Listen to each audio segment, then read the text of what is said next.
उनकागी आले आसाम अपर आसाम डिब्रुगढ़ मंझी मंडल नितुमान मेना कोआ संगठन लेका को चलाव कना तो उनको हो नोय जे सांगे मंझी बाकू गणो कना हासा भाषा जाति धर्म बचाव कमी रे बुन मतल लेका को ताहन कना मेना कोआ नोनवा कथा को अडी जोर हसो का कोआ हसुरिया मेन दो नुकुआ बाइलो तकु दो ako संविधान तकु दो जम जाति की जे ओकोचो एटा जाति छे जावायेना अब कुड़ी संताल कुड़ी एनका को जम जाति को नुकु दो एटा कमी दो चेन हो बनु तकुआ अब नोय जे अब बुन ओल समांगा का जे नोवा को बाबत रे अब मंझी दो बदन को लक्ति कना आरो तो सेंगल दो बाई बदन को ako आतु रे बिचार कते जहां हासा भाषा जाति धर्म रोजगार लगी ते कमिया सासलाते आतु समाज रे अबुआ राजनीति रे आहोय कमिया उनका मंची दहो लगती कना आज जुदी जहां ये गोड़ो कना नोआ को कमी रे उनी बेटा है इचुअन की तो लोगोरा कथा अबु नेतो ओल सदर कते उनको हो बहु आसो का कोआ आर नोआ मैसेज आकाते बड़ाई जो कना आकु जहां मंझी मंडल मेना को आकु तला रे हो माने नोआर को चिंता थकाव कना और किछु गान दो आबु सेंगल से मेना को और किछु गान दो आकु से मेना को ढेर काय तिगे माने नो बिचार रे जे सेंगल सला नको ओपन लेवल ले बुन आबु जवाब बाबुल एम दारिया और सेंगल दो मिशन विजन एक्शन प्लानिंग जो पास्ता पुष्टो गेता को नेता नेती रोन नेती इनका ते नुकु सला डिबेट तो बाय गानो आकु मंझी मंडल रन हो मिट पास्ता दो उनका को रोरोल कना अदो इनसे कोन नोवागिन मेना जे नेतो दो नोवा जहां जगह करे आबु सेंगल बु कमी कना नोडे बिचार दो समांग कान गिया सेटर कान गिया आर नोवा ढेर दिन नोवा आतु जहां को कमी kan dalal लेका नो बाय चला गया तो आबू सेंगल नोरे हारमना बांग कते जार जुग बदल रिया कमी बो कमी करना नो तो आबू तो जितो तिगे हुयुआ नो मोने कटे तिगे हुयुआ और कमी तिगे हुयुआ अदा नियो भी गोंके इनसे को निने भी कथा रोल कते नेडे गी मुचेत किदा और सलाम को दोहते जोहार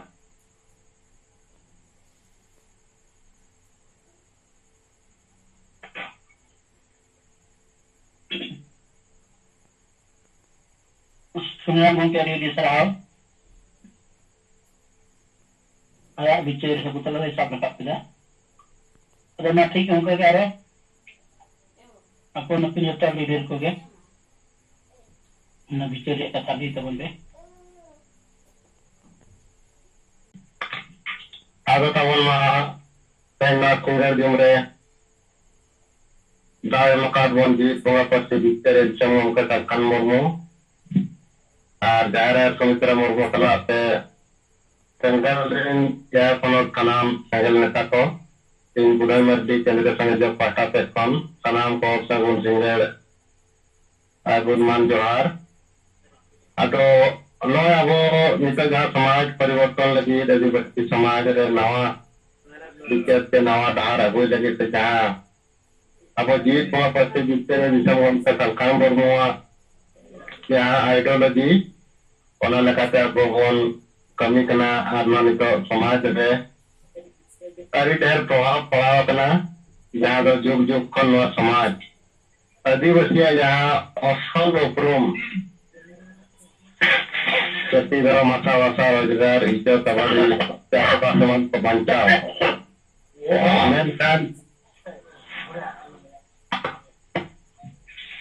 मेनकान नितो अभी नोआ को समाज रे बाय प्रतिष्ठा दाड़िया ताहे मेनकान नोए अब कुरुमुटुते अब सिंह निदे न कमी कते नोए अड़ी गान एरकटोए समांगते अब वन कमी कना और नितो ओना रे रिजल्ट संज्ञा कना समाज रे नोआ सेटरेना आदो ओना लेकाते नोए रिपोर्ट जा तबन बिचारे अड़ी गान रिपोर्ट को बाहर ना तबे रानी तो अभी तक 1,19,000 लगभग अब ᱱᱚᱣᱟ ᱯᱟᱹᱨᱥᱤ ᱫᱤᱣᱟᱞᱤ ᱠᱷᱚᱱ 2000 ᱵᱷᱤᱛᱨᱤ ᱨᱮ ᱛᱟᱵᱚᱱ ᱢᱮᱱᱟᱜᱼᱟ ᱟᱨ ᱱᱚᱣᱟ ᱫᱚ 1,19,000 ᱨᱮᱵᱚᱱ ᱥᱮᱴᱮᱨ ᱟᱠᱟᱱᱟ ᱟᱫᱚ ᱱᱚᱣᱟ ᱫᱚ ᱟᱵᱚ ᱡᱟᱦᱟᱸ ᱞᱮᱠᱟ ᱴᱟᱨᱜᱮᱴ ᱠᱚᱢᱯᱤᱴᱤᱝ ᱠᱤᱱ ᱮᱢᱟᱫ ᱵᱚᱱ ᱛᱟᱦᱮᱸᱫ ᱯᱨᱚᱛᱮᱠ लीडर को 1000 हाथी दिया मेनखान ओना नितो बाबन कोराव काते पले निना अबो तलाते नवा लेखारे सेटेर कना आदो मा जस्तो हरमन कुरुमुटे जेमन नय जे तेहें पुरुलिया घटना रे अबो नोडे बन लई अबन बडाई अबन जहां पत्ती हतिन चेतान रे नको सभी धर्म ठिकादार को अवस्थान रे नाना प्रकार आरोप को लगाया मेनखान दो नवा दो एरे कथा कना सरिया दो बडाई एमोग गया और सरिया kon panja kar khatir ge abo nito esketone talate mena bona menkan aba jitte do huyuk gea ado in pasa se kondo ma niya ko ge reporting lekate ngai sudor ke tabon ar tehenge sande kana onang ar inya ayute karale ren committee na tale kami baru kota ar binno ponot rin abo single leader ko ado unko ko address tani kana ma abo tang jum discuss kate ab bicara ko jahan ka jalan perintah bone kodor ya हमारे के dia masar ha ado mate ka jara bicara ko bon samanga joto bon anjam darea patanam ko dorate johar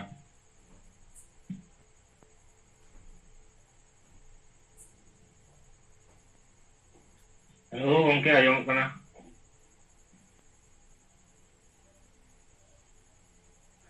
Ajamok kana. Aing Biswanath Tudu, Bangal Ponot, Bakura, Jila Senior President. Nama Tha Aboran Sahib Aji Bunga Sampai Sana Ko yang Gor Johar. तो नितु अब जहाँ कमी को आगो कना अबरन गमके जहाँ कमी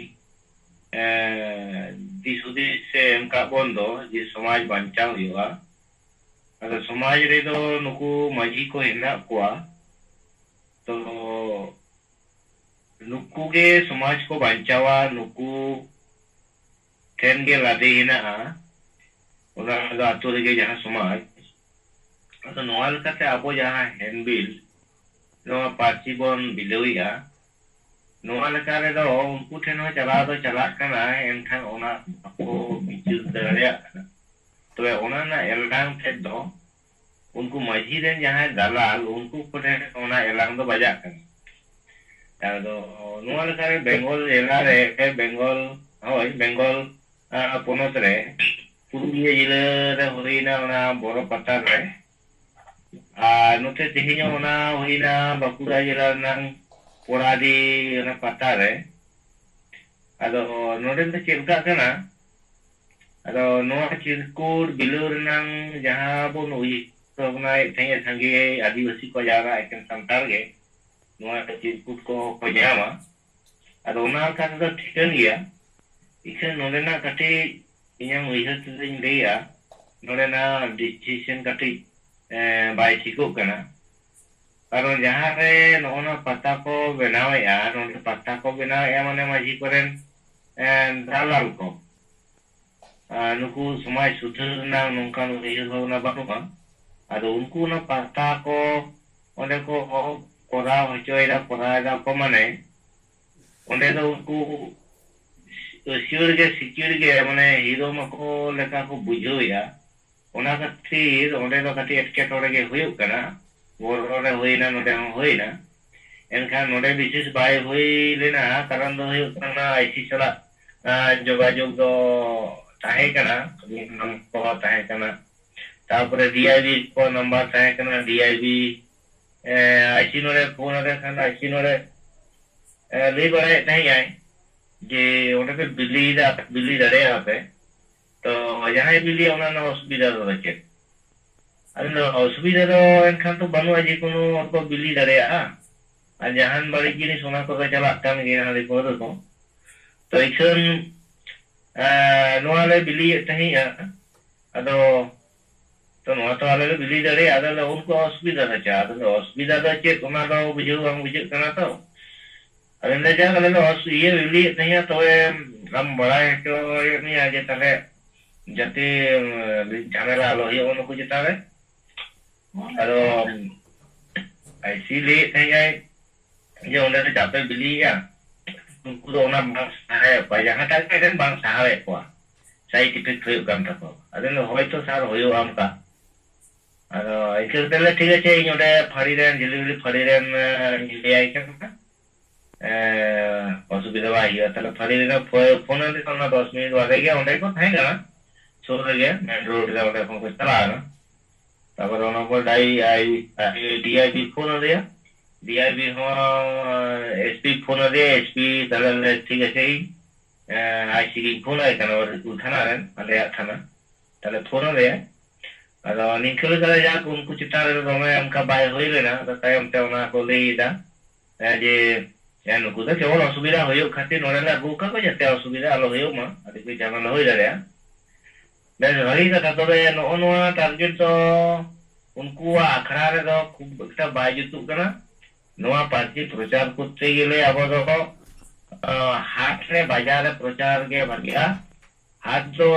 কোনো মহলা কোনো হাট বানুয়া নড়ে তো কোনো রাজা কোনো কমিটি কোনো ষোলো আনা নৌকা হাট না ওনা হাট করে গে বিলি সুবিধা আর বাজার করে নোয়া তালারে নুকু মাঝি को বদল কোয়া আদো নোয়া পাড়াক কান রেহᱚ আবো ᱫᱚ কিন্তু নোয়া পরে মাঝি को সালা রপর রদ হুᱭᱩᱜ গিয়া আর নুকু সালা ফোন কহᱚᱸ এমা কো কানা বাকো ফোনা নিজে গে যোগাযোগ হুᱭᱩᱜᱼᱟ उनको মাঝি ᱨᱮ ᱡᱟᱦᱟᱸ ᱜᱟᱞᱟ যাতে আবো সারা को গালমারাᱣ ᱫᱟᱲᱮᱭᱟᱜ ᱱᱚᱣᱟ ᱟᱵᱚ ফোরাম দিল ডকুমেন্ট দিল কমিশন দিল সব দিল জমা দিল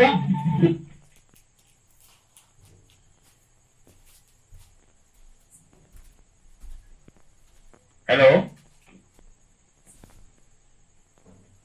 ওই আজম কান গিয়া আজম কান ডিস্টার্ব এখন আর নিয়ে লেটারে আবো 2 महीना 3 महीना নোয়া রাখায় প্রচার যেমন থাকে না একদম 4 গুণ যারা করে আবার সংগঠন এটা যাহা রাজ্য করে নোয়া 4 গুণ থেকে আবার নোয়া প্রচার প্রসার তো পুরো হয়ে তবে না আর নুকু মাঝি কো লুতুর রে যেটা নোয়া ভাগি কেরা বন বুঝে হচ্ছে দাঁড়িয়ে কোয়া নোয়া না চিন্তা ভাবনা হাতাও লক না আর নোয়া দো উনকু সালা ᱧᱟᱯᱟᱢ কাতে রপর হো দরকার কানা Jangan cirkus kopi yang dah macam orang tidak base, tidak baik, sejak ke wujud sebab wujud tu mana masa orang ko ketik leh tu mana nongkar orang tu huyuk dia. Nongkar lekate jangan efek parak kena maji koren dalal mana unku mohon kotek, unku tu nuku kisah bapa ada bapa leh ko aje, sehingga lu jangan nongkar ko bilu ya, mana seko sarna bona. seko bari ida noa leka te unku sen bije ko samang dare ka chalo unku ko melai da patai da ko hari da ko urui da ko hat ona patare are jasti inege duskar mo kate ge nuna hajar mandi ke dulu betul ko kona jasi nyalo ina node ko pura jala pura re oi chilo ira ida nikita gayan hoina ar bhopang patai nei hoina ona rege hor jasti Aduh, ono abo atu tolare seter abo cik lekare noa abang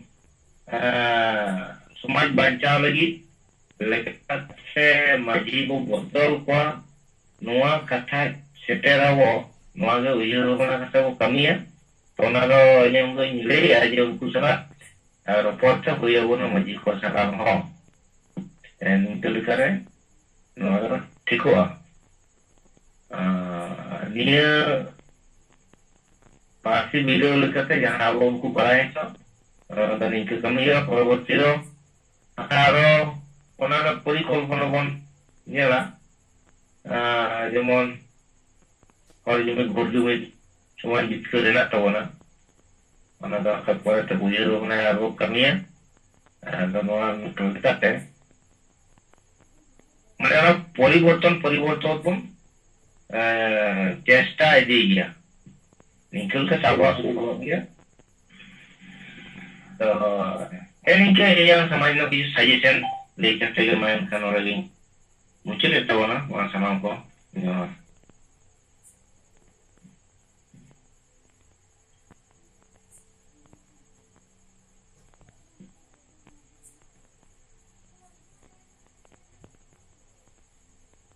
Vishwanath Tudu कथा को अंजाम किया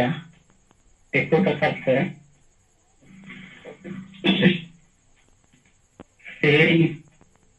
अकोला जिला रे जहाँ चिरकुट हटिंग हुई ना से बुझे क्या बारिकुल थाना एरिया रे ओराडी पता टंडी रे दिशा के हर को जगह संतार रे इते तिया जिला रे मध्यस्थ जायगा कना पुरिया बाकुड़ा और झाड़ग्राम अच्छा तो लोगों को विस्तारित है का आदनरे अपने संगल कमिया को जब से खना के झाड़ग्राम से खना बाकुड़ा से खना और पुरिया से खना ये तो संजोग इंस्टॉल करना और सेटल करते थिंगे सेटा पांच वर्ष से खड़ी नगुना चिरकुट हटिंग करता हो बोले हाँ अनाड़ी भी उसको हटिंग क्या तला तला रे जहाँ को ना बंदर या से अवलन कर्मी को चितारे जहाँ हटिंग धरानो बिट्टोर को ना निहले ना वहाँ तो स्वाभाविक ये तो जगह रे नौकाना जीत हुई कान गया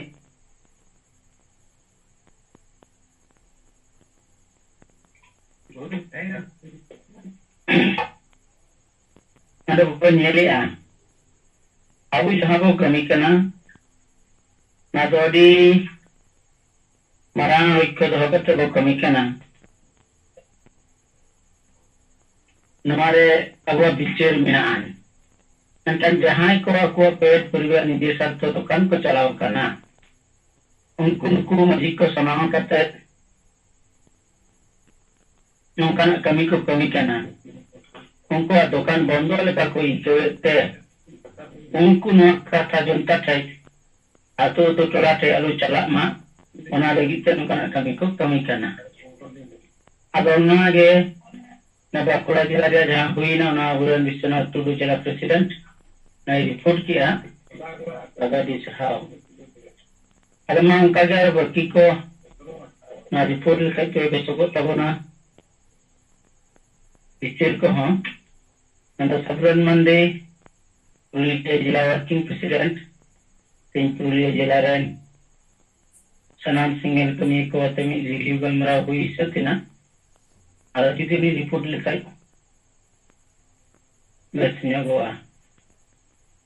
सबरन मंडे को तांजम करना अच्छा मसलन को जोहार इंग्लिश चंद्रमोहन पुलियो जनरल प्रेसिडेंट आदिवासी सिंगल अभियान तीन थोड़ा ना बकोर पर तीन रिपोर्ट का करना तीन पुलियो जिला रिया आरसा थाना काटाडी 8 मैदान रे आदिवासी सिंगल अभियान पुलियो जिला कमिटिया रिव्यू कमी हुई सकिना मीटिंग रे सनाम ब्लॉक ना एक से टेलीना संगे भागे और नरे वो विचेर या गुरे नियोड में सलखन मुंगा आलू सगरे सामान का मधी को बदल को तो वो बंचावा नरे विचेर आधा उना सामते मरे गोटे उत्तर जहाँ वो लोग का उना चित्रा जहाँ चिरकुट को हटिंगे नॉले तीन गन हटिंगना नॉमी तो रिव्यू हुई ना नरे बेसी भाग दे बागमुंडे बड़ा बाजार बलरामपुर आरसा अच्छा नोते बोरो मानबाजार वन पुर कसीपुर नोते सातुड़ी एनियो ब्लॉक पासा से कना जहां सपड़ा मोटामुटी आले 1 लाख ले नाले हुई चोकिया चिटकुटले हटी सुट किया ना मोटामुटी रिपोर्ट वो ठीक खाना उनको को ले सुट किया अब तो नवा टारगेट तहे कना नवा अप्रैल मुझे हविते आरो नवा चलिकारे नवा मई हो संगे धारते नवा चिटकुट बो संगे हटिन दारेया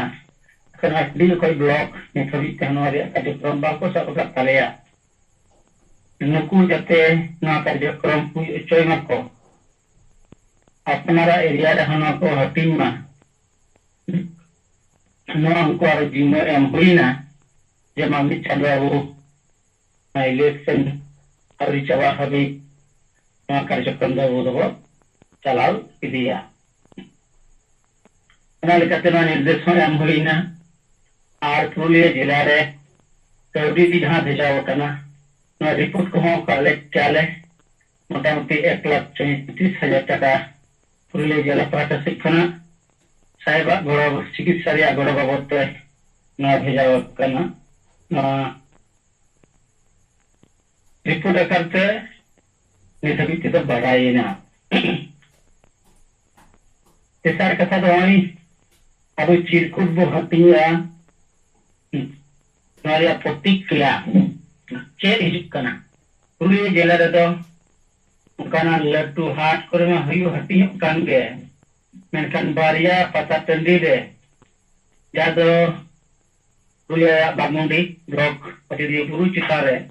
नगर रंगा पत्ता को मिलता अंडे नवा चिरकुट हटी लेना और अंडे हमारी बेस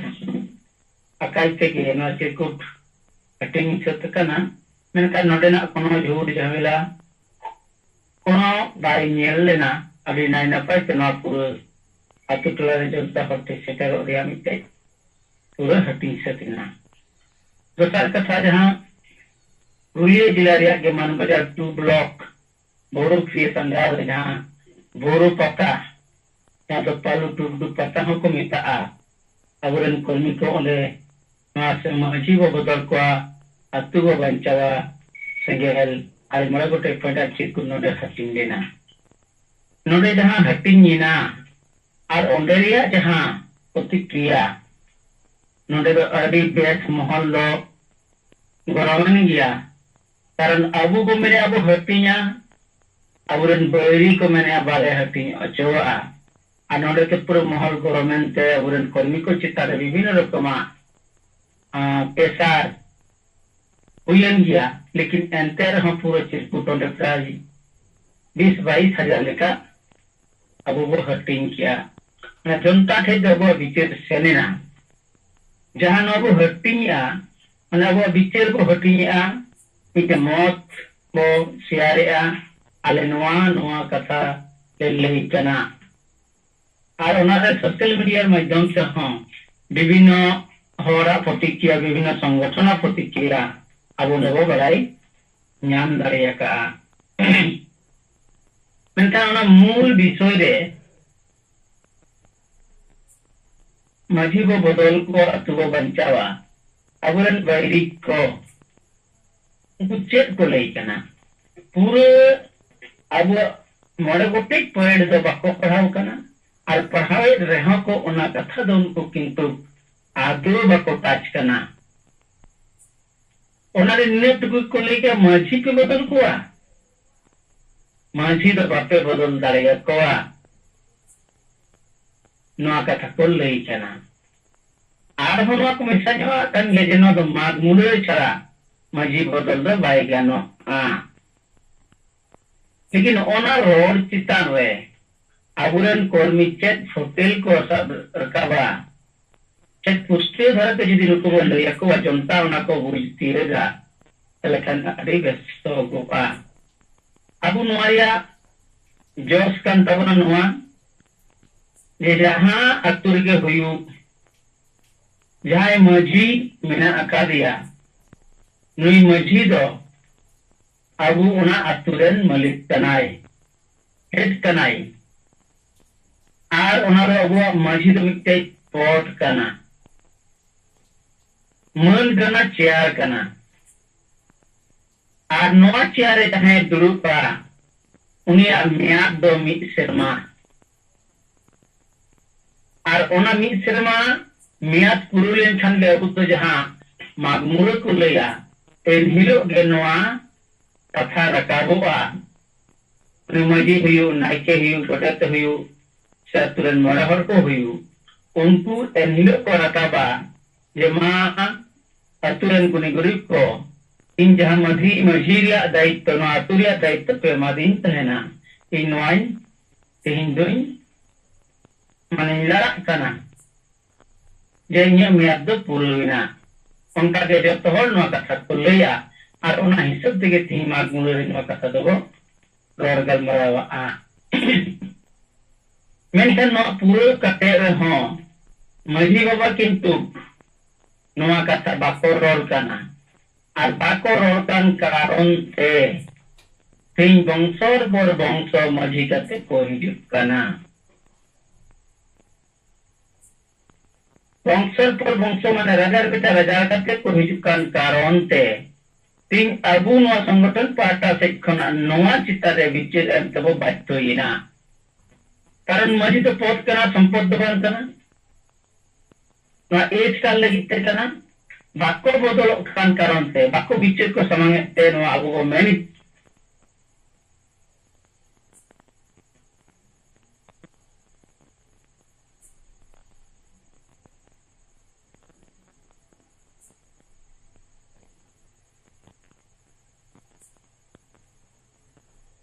कना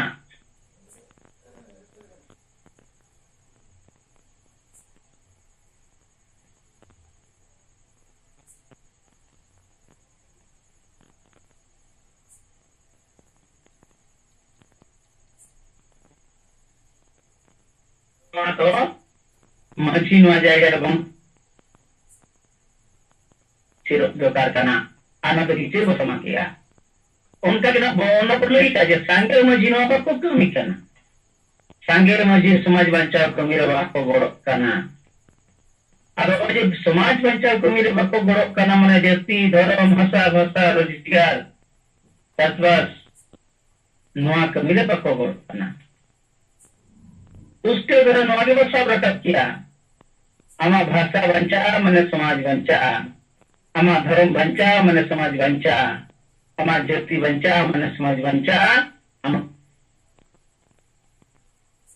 समाज बंचा मेनका नोआ को बंचाव को विरुद्ध उनको बनकुआ उनको तो छूट छटियर बफड़ा भडान बाहर सोराय ने टुकुली को कमी कना आ नोआ हो को मिता को कना जे जहां नोआ पे कमी कना ओना हो किंतु धर्म अंडारिया कमी कना ओना धर्म रे यदि बंचा सना पिया तले ओना मांग धर्म कोड दरकार नोना को विषय इति कते नित हबिते संगे तुरन मजीवा भागे आतरे दुरुप पंते कते बापू बलमरावा का मजी बाबा और जो कुर्मी को आदिवासी करा परिवार आंदोलन को बिना रखा बका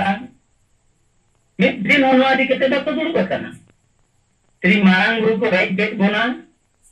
नवा इति कते हम बापू दुरुप कना अब गार झारखंड जाते संताली पच्चे राज भाषा हुई मान नंतर नवा अधिकते हम बाको विचार का एक एसटी जतिजु ओका एदिकते हम ओका अतुर होने कविते बाको दुरु काना ओना लिकते अबु मेने आ जे नुकु दो समाज बंचाव कमीरा बनो हुआ नंबर 1 गणतंत्र को खुन कना 2 नंबर समाज बंचाव की बन को गणो कना 3 नंबर को रही कना नवा मझीजा पोस्ट रे जाय मेना आकादिया उनी दो भूलू बाई ओलो बाई बड़ाया आर बाई बुझुआ ठीक कुल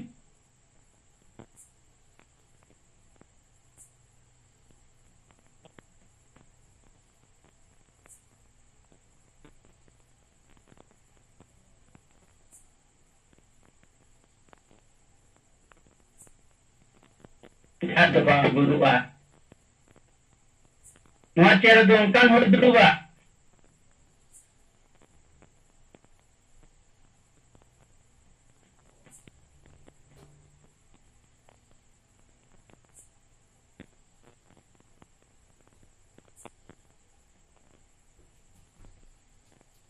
सामाजिक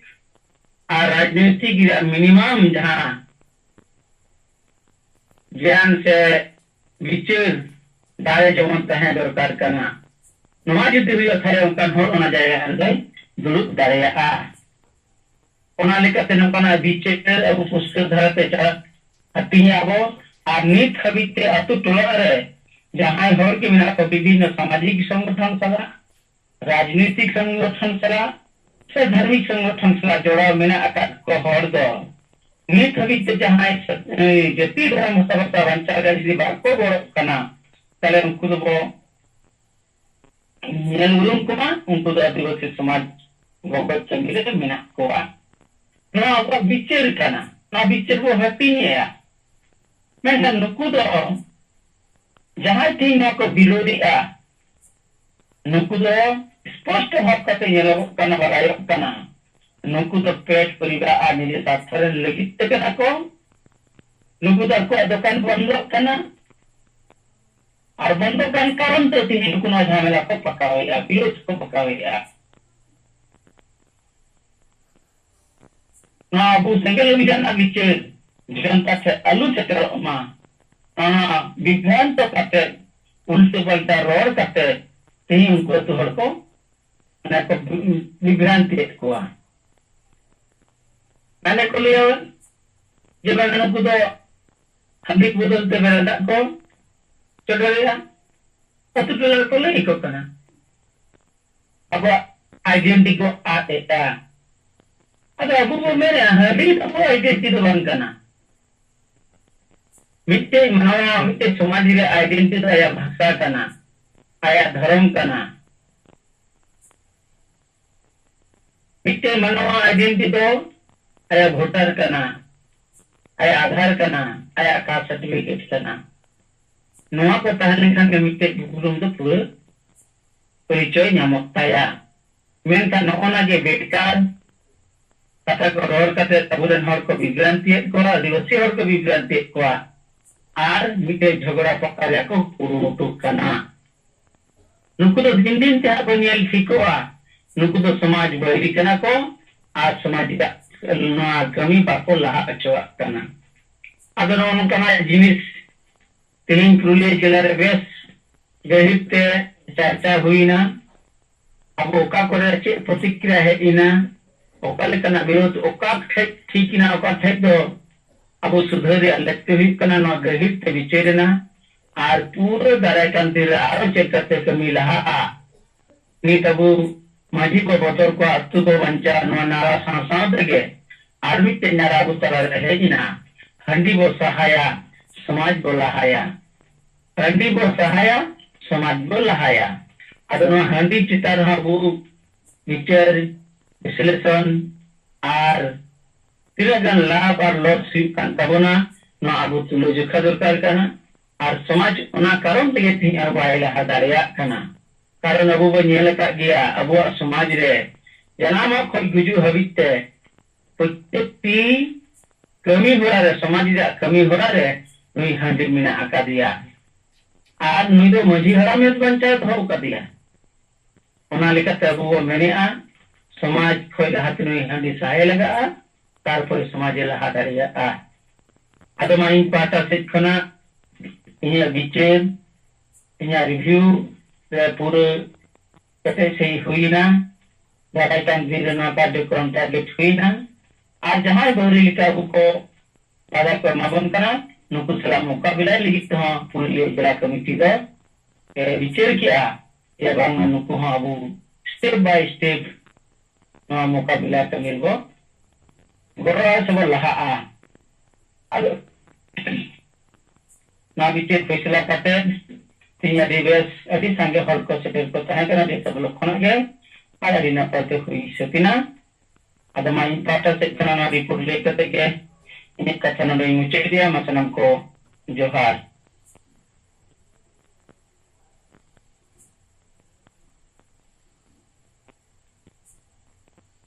Nito do ni Bimola Bakti Tulika Leno Bichiru Jantara.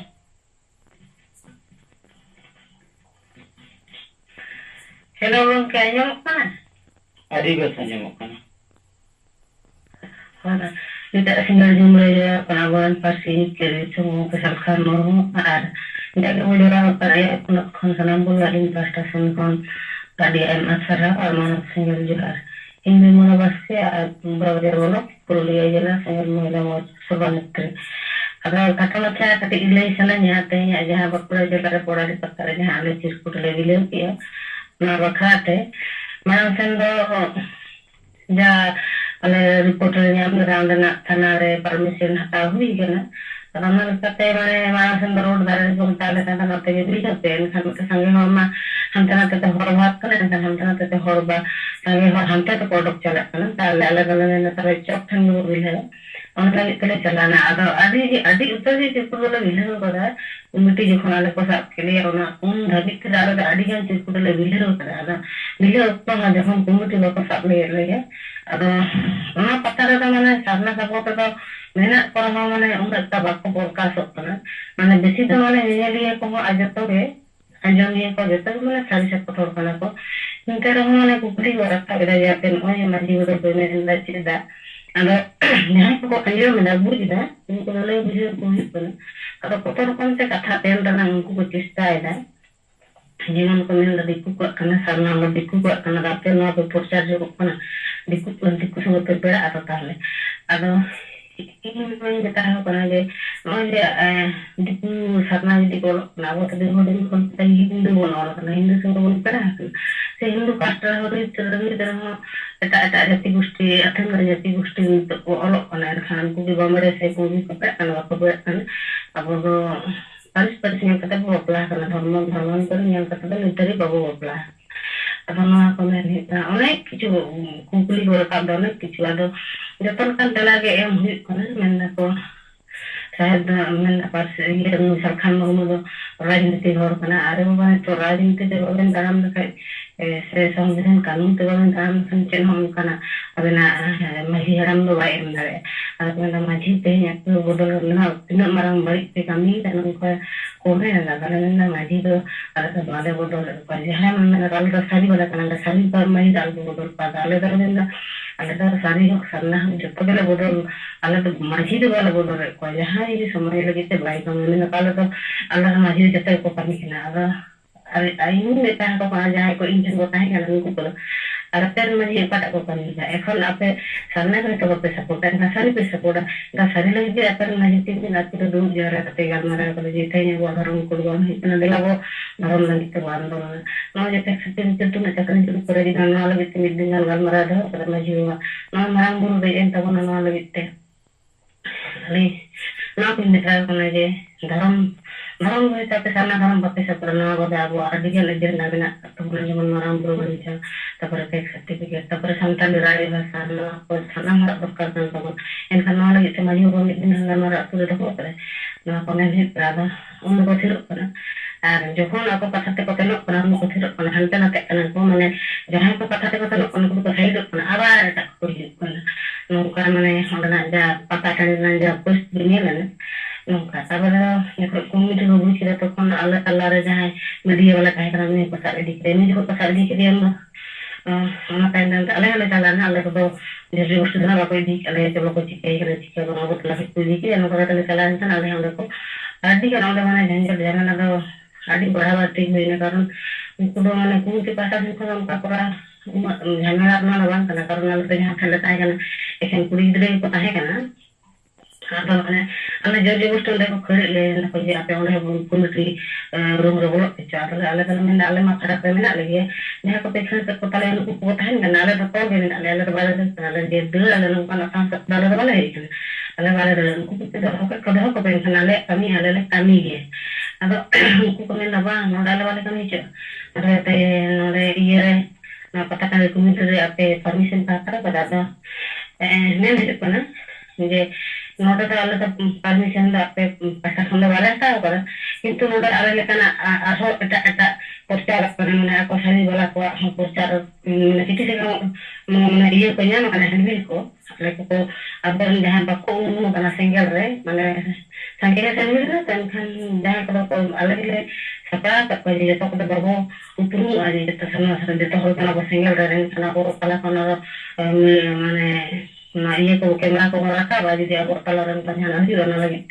karena aku pengen balik ko ne terus kalau ada bercara kalau dengan aku ko itu ko apa kemudian ini ko hata ada permission ko hata kada tehnya buat समाज nasakan hadi ko rata tehnya aku permission kata kada tehnya hadi ko galda ke dukan gani kira tehnya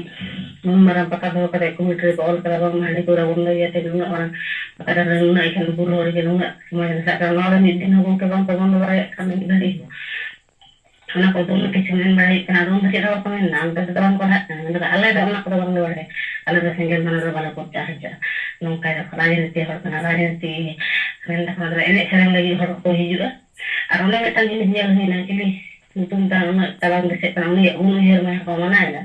gel peser ma puro mana onde hel dia jahan onde jahan ini ko roho kada no benar orang benar kan unhir maha ada ma ko ne kan metan unhir maha be mana da no ya terus ke putih da kan ada orang ar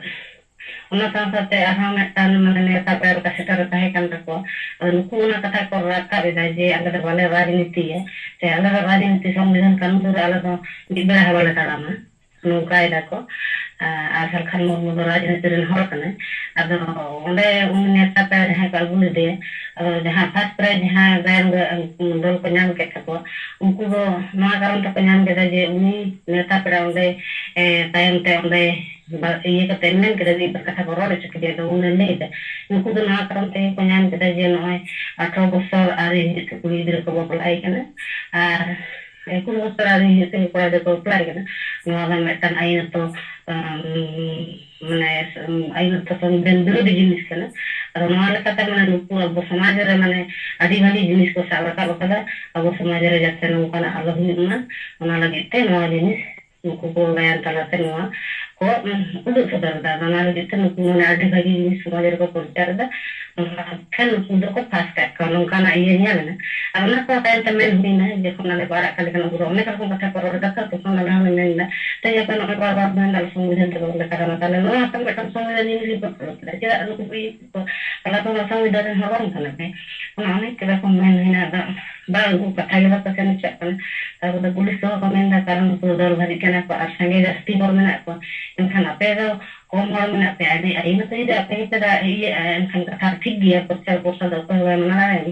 किंतु मैं डाले कुछ को ससना वाले संता दरे करने का आरो संगे कुछ में आगो कोई आदो झमेला बसते पे जखन बाकोई है चलो पे जेदा चलो पे चलाते नंका के को आगो तो का ले गए यार कुछ माने कथा तो चला कर तो गुण ता और मरा को और मैंने लेता के अंदर के men के लगा के जहां के नौकन पता ना को हुआ enkan sari wala kata ko do mane porchar do re sange kortan ko thik ya kan sudu puri de ko thaya ta mane adi iye bujut kana mane kelka dome mane bumata ko ta hena ta enkan dome dome janjar jhamela ekdom ado na kata men hi kana unku to permission men parle ta ale kata ta permission ale kata ta le ko ra ate kata te de dulu kata hor ja kata de porchar ko sakte sari wala ale jhar ko kata le pakke ale ta single jadi ko ko bolok na nungka na to ana ana kana ni kana wala hard ja ko ar bukan ko jaha ko abo mone je sarna wala support na kan kana porchar kana payo ar bukan tanar jadi abo ko seno ain kan tale single ha jasti ko tahen na ja ole ar positi nya huina orang berapa jam pun ada yang tak sange kalau jalan le orang kata te lagi ni ya una kan angkaran sange to orang kodok le na to kan jahat le kumul to khel le ya kan mane sange jahat ale he mane le ini ba kan ale ko khel ke ne atau on ka mane dol bhan tahen kan metan unku metan liye ar jadi kom hor ben tahen te unku mane aso iye ko nyam da Apa yang ada kita cek cikiran nongka ada jahar tidak percaya kan ada jahar tidak kata ada kata mana uktur sejumlah itu tu bapak kan ada untuk tu gaji untuk pola kan ada tu mana bang tinggi ko muka boleh beta ko bang tinggi mana tak ko bujuk kan ada orang kemen hipan उनको बेफालतू हो तो कोनो उनको बाको बुझे mana उनकान hotel बन चला गया ठीक है रामानी कमेंट बड़ा कते गिन पास्ता सिन खन माने निके के आनो जिस को करा पाके नवा बार के ना हम आन पर पतार करा पाले नवा ते हम शांति हो जन को आर उन किछु हुई कते हम दे हम का करा पाके और नो का माने बेधारा हो kana को को बाको बुझे अब जदी mid din lo ida ba successful on ku cek na jawab ko na sapar ko tahen nang kate jab bi ko na mane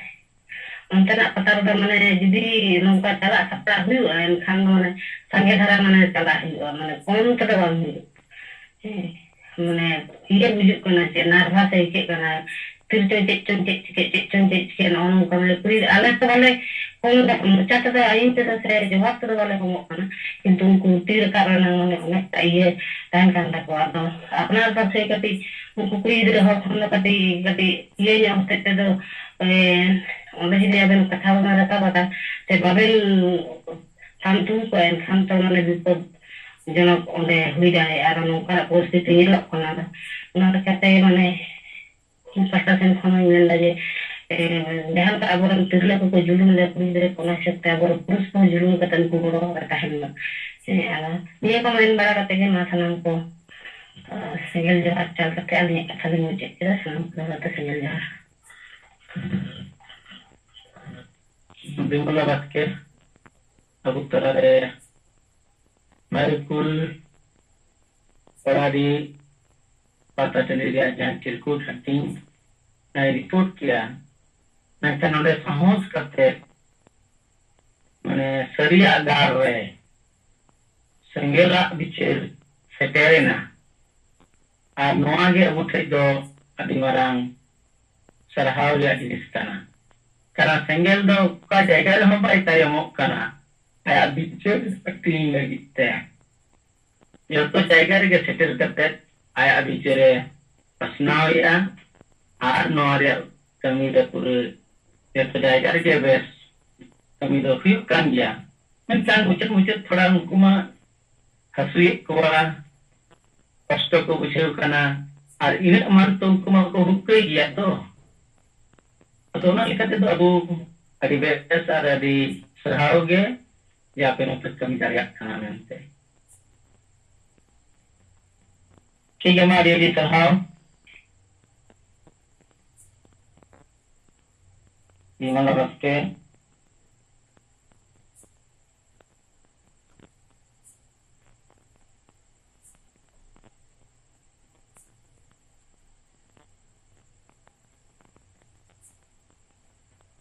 अच्छा मामा आरो बच्ची को रिपोर्ट को अच्छा सुजोई किसको डायग्राम तो इनपुट टू ब्लॉक मात्राम से खोज इन्हें गान हॉट थे अब अभी चेर ना सेटेल करेगा हमसे कुछ भी कथा को ले लिखन बेसगुआ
परिवर्तन हुई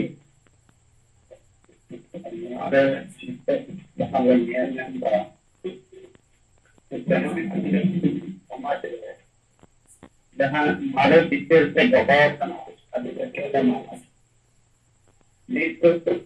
आदिवासी समाज नवा पिक्चर से अपना लेकर जहाँ तीनों जहाँ पर अभी वो फैमेदा नोडे नदी परगना मोहन नीतिमान संगठन से आते कहीं सुनाम संगठन से ऐसा को जहाँ बना संगठन को बनाते हैं यूसर निकाल संगठन में होते हैं और विरोध नंतर पब्लिक हम पब्लिक जो बात विरोध और पब्लिक जो एकदम इनोसेंट किया को पब्लिक जो वहाँ तो बड़ा एक्सपेक्ट कर लिया थे उस पब्लिक तरह से लेकिन कहाँ निर्णय मत करना आदिवासी टेक्नोलॉजी का जहाँ तुमने कम्युनिटी का डायनिंग मुरारे आदिवासी या टेक्नोलॉजी जाना विरोध में को विरोध का पब्लिक अगर जोखन वहाँ वो विरोध आदिवासी समाज में बाहर मतलब विरोध होगा विरोध और आपको तो न्याय दिया जहाँ पर ऐसे बच्ची को विलोदा मतलब पॉजिटिव रिजल्ट जमता जहाँ जो लीला दिन जो कमी कर रहे हो लीला सहयोग के और जो तक बुझे और जो आदिवासी समाज बदलना जहाँ तो कहीं रहेगा जहाँ हमारे समाज हमारे विचार से दबाव करना अधिकांश हो विकसित से बाध्यक समझो उसका नचन परिस्थिति क्लियर ऑप्शन नुआरे को विरोधा और मखर को उनका जगह के नुआ किना उसका बारे जो अब मस्जिद बदला कथा मस्जिद बदलना कथा नुआ देखो जो समान करना आसुरन 100 परिवार यदि जहाँ आसुरन को ताना जितने हो रहा जो नुआ प्रश्न कितनों में करते बुझेगा कितना कर ले अगर जोखन जो आजम में दा ये सही है ये मस्जिद सत्य से के नित्य मस्जिद सत्य से के आदिवासी समाज और 100 परिवार जहाँ आसुरन जो मिला चाहे पिता आसुरन हो आइमा परिवार को कहाँ लगे 100 परिवार कथा में मने करते इधर ले इनको मिस्टर परिवार आतो द पब्लिशर के बाद जोता ना बोल छवि के सिंगल कथन और तिनस्त गप्पा लिया विक्टन मजी खतित के अबुआ औरंग जुदु बाबू जानेगा अबुआ जति जुदु बाबू जानेगा अबुआ एत्ती जुदु जहां उन्हां रजो कना जहां संविधानिक बदल को नाम अजू करनी और उना साथ से अबुआ भाषा जुदु जहां उन्हां अदो कना उना साथ अभी महाराज गुरु हो आदोक करना अबू वीरवंत को हो आदोक करना अबू तमाम मैंने जिनिस आदोक करना नुआरे हिरजन ना इतनी आदिवासी जहाँ समाज परिचालन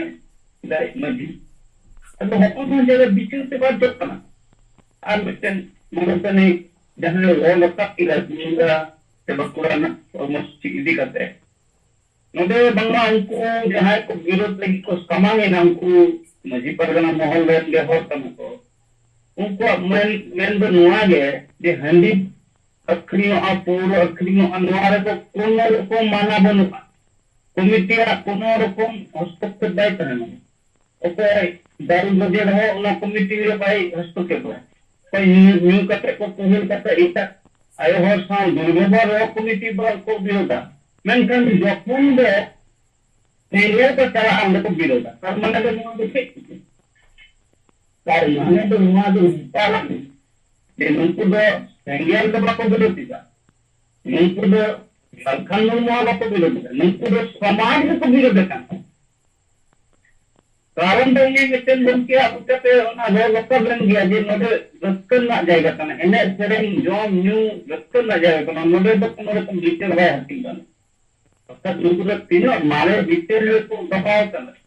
नुकुरे तीन मारे से समाज को इजी का तर माने तो लगते हैं शुरू को तेहन सेंगल जदी बाय समान को अतरे आहो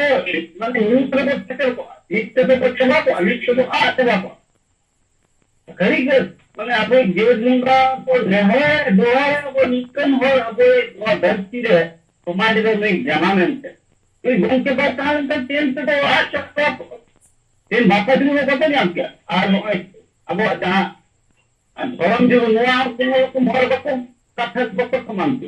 परम जते जते आए तो ले या नहीं को लेगा कि नोडे जोम न्यू उसको मत लगी ना लिया कमिटी अगर उना दिन में जदी कमिटी में कहां न तो क्वेश्चन को हुआ हम तो समाज एकरा के बने होता होगा जोम न्यू लगी तो समाज बंद करना पहले था समाज का आता भारी अमन कमिटी का नया सब जीवन से लेकर समान सब वो निकला दांगा रे दोनों न्यूज पर एवॉर्ड में हम लोग ठीक हुआ मगर आम लेकर समाज ने भर हम और तो उन्होंने में किया गप्पा लोग कैसे ले तो सिंगल और आम तो करें था पर सिंगल डिटेल से बनता डिटेल उन्होंने हेक्ट के हुआ जहां निकल हर में इजू आई करो में तो भरन जो तो न्यूज सिंगल तो भाषा जो तो न्यूज सिंगल तो मारे डिटेल बदल से नवा डिटेल से समाज लाखा लगी देता और आम तो मारे डिटेल से समाज कायनो जो है ग्रेजुएशन तो समाज नीच तो ग्रेजुएशन नीच तो बिजोड़ गया और उन्हें आजाद से इन लिया कि जहां से कमी को इंसान कमी रहो कमी कमा अधिक पढ़ाओ अधिक पाहोत और बुद्धि लगता पूरी कर सकेंगे तो जितने होते आपके जो इतिहास से संघर्ष खेलावे पे इंस्टीट्यूट पे घर भी दिया आपके अनुकूल का भी बाहर बप्पा लो तमाम आदिवासी को लो रखा बाजी मुस्लिम को गंके को नीलमान समस्त को अरिव उद्दम का बुना को अब अपने जनरेशन को बात तो तेहन जेमन सिद्धू मुर्मू को उयरे कना तेहन जेमन कन्नू मुर्मू को उयरे कना बिरसा मुंडा को उयरे कना इनको सही का समाज ने को कमी कैसे तेहन उनका जो व्यापार नहीं जो मुंगा है चिरकाल दायजुक हर को माने को दुनिया दे सही का नहीं गंके खतीस से संताली भाषा जीत करके दा अन्ना धोरा में जीत कर अब रिपोर्ट था बंद करते नवा जो संविधान का जहां सही के लिए उन्हें हम अपना अब अब तो नीट हो जहां विधक का वस्तु को नीट तो संविधान आधार से दुकान चलाता उनको दुकान चलाता सही के बारे रिपोर्ट था और उन्हें खतीस से तेहन धरी आतो आतो रे दिन में तुम तो गए को लगाए को केजी खपी करना हंडी ठीक है हंडी में तो दुनिया का कबूल करते चोरी को पाल को तेहन का परिस्थिति ना लेकिन अतुले अब अगोरन फाइनल लीडर को संगे तरीके दोहा पे ही दोहा चला गया ये तरीका का ऐतिहासिक होता है एक कमी कहानी अब तमाम तुझे अब वो एक विद्युत के साथ विवाद कमी को लगाया और राजस्व लगे आरोप कैसे ने बोल लगाया जैसे तमाम आपको विवाद चोरचाल हिंदू में ये नीच पक्को है इतना वो नीच है पक्को है इतना मानवीय रूप से जनाम करना तो मानवीय रूप से सटीक ना कारण नीच हुआ तो जानवर को उधर मिला तो कारण तो जहां जानवर मिला हुआ वीर नुको तो धर्म लगती बनुआ जहां जानवर मिला को नुको भाषा लगती बनुआ नुको अरिचरी लगती बनुआ उनको कैसे जानवर का को अब तो मानव रूप से नीच जानवर कम ना बंदो कारण बेटा जहां जतिया भाषा बनुआ जहां जतिया धर्म बनुआ जहां जतिया इज्जत अवधि रोजगार बनुआ उन्हें जो टिकन तक मिलता है मन में रूप से तो मेरे ये मन में करता हूँ तो मन में तो बाय भी बाय आम जी जी तो इलेक्शन नियला इलेक्शन रही तो चोरचाला रखा पतना ये राहुल गांधी तुम के नहीं रखा पता जे अल्ले नंदे है जैसे जतिया परमेरे पुरावा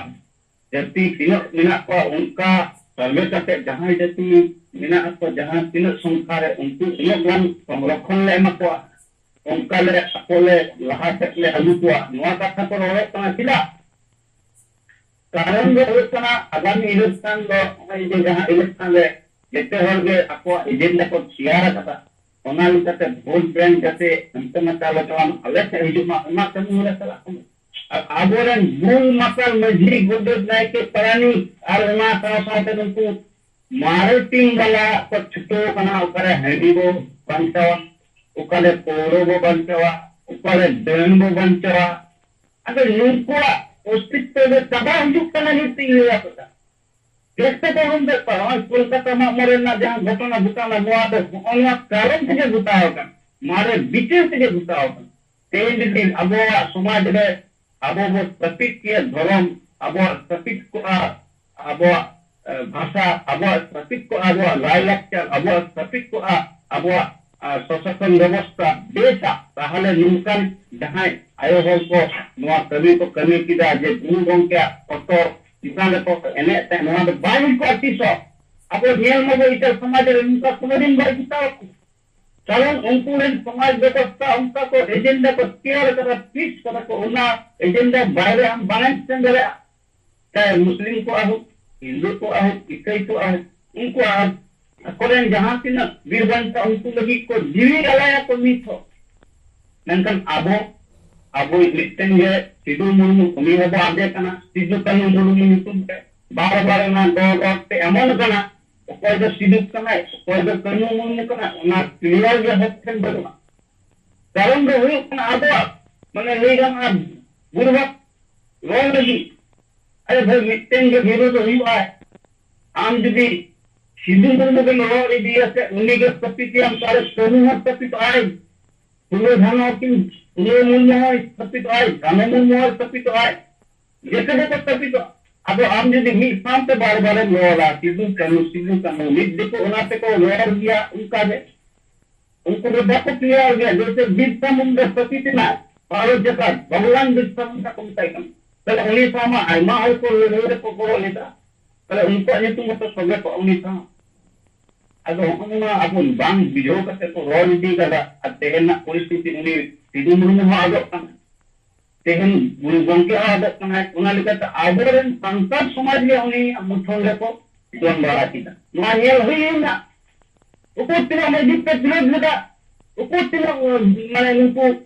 जहां आबो परिस्थिति तो विरोध लगा नुको है तिना कोरल लगा उना कंडी कोड गए जहां नुआ लेगेल किदा वीडियो रे मा परे नुको कमिटी को सामने ले विरोध कदा नुका मेंटे मिटन सोशल मीडिया रे येलो कना सेरकम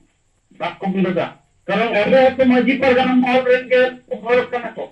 जहां कोलकाता गोतना गुटा उनको पंजा नाम लगा येलो आ उनको तो कम बेसी अंतना ते मजी पर गना ओना के तो पकड़ दिया उनको टिकड़ी जीती हो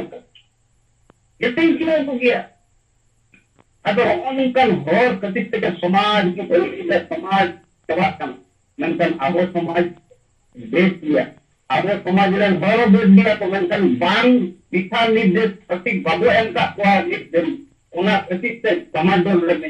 निक उना दमादल कारण ते तेल कोलकाता ले तन टेंशन घटना जहां दो गुरु गंके को अपमान के अब संतान आयो हर को नेल नाम हुई तो आरो आइना दिन बेजेला मुक्ता घटना कारण हय बुल मतलब मध्य पे तो समाज तो पाई रहा है तो समाज तो सटीक दिशा पाई जामा गुना लेकर अब एजेंडा तो हल को बुझे गया और को एक्सेप्ट किया नॉन एम तक के सनाम को दोराते जोहार अबोदन सेंगल सेना कोली अजित पढ़ा नॉ कमी रे कभी काम से आर स्पीड बढ़ती है तब में नॉ लेकर के गेल में लगी से जुदा से जोहार तरक तरन गंके और तलरे आया बिचरे सना क्या अडेरी सहाव